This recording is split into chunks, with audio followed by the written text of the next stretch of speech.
అంటే యేసు ప్రభు ఒక్కడు వెళ్ళి చనిపోతే మరి మేమేం చేయాలి? మేము బతకాలా? కాదు కాదు, యేసు ప్రభువుని రాళ్ళతో కూడా చంపేస్తే మేము కూడా ఆయనతో పాటు కలిసే చనిపోతాం, మనం కూడా ఆయనతో పాటు కలిసి చనిపోదాం రండి అని తన శిష్యుల్ని పురమాయించుకొని, యేసు ప్రభు ఒకవేళ చనిపోతే ఆయనతో పాటు కూడా మేము కూడా చనిపోతాం అని బయలుదేరి అందరినీ కూడా రెడీ చేశాడు తోమా.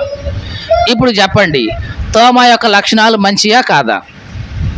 అంతేగాని ఆయన పోతే పోయాడు, ఆయన చనిపోతే చనిపోయాడు, మేమెందుకు పోవాలి అని అనుకున్నాడా? అనుకోలా. పైగా తన శిష్యులందరితో కూడా చెప్పాడు, అబ్బాయి ఆయనతో పాటు మనం కూడా చనిపోదాం పదండి అని అందరినీ పురమాయించుకొని తోమా ముందుకెళ్ళాడు. కానీ క్రైస్తవ లోకం తోమాని ఎక్కడ తప్పుపడుతుందంటే, ఆ యేసు ప్రభు తిరిగి లేచిన తర్వాత తోమా నమ్మలేదండి, ఆ ఏలు పెట్టి చూసేదాకా నమ్మలేదండి.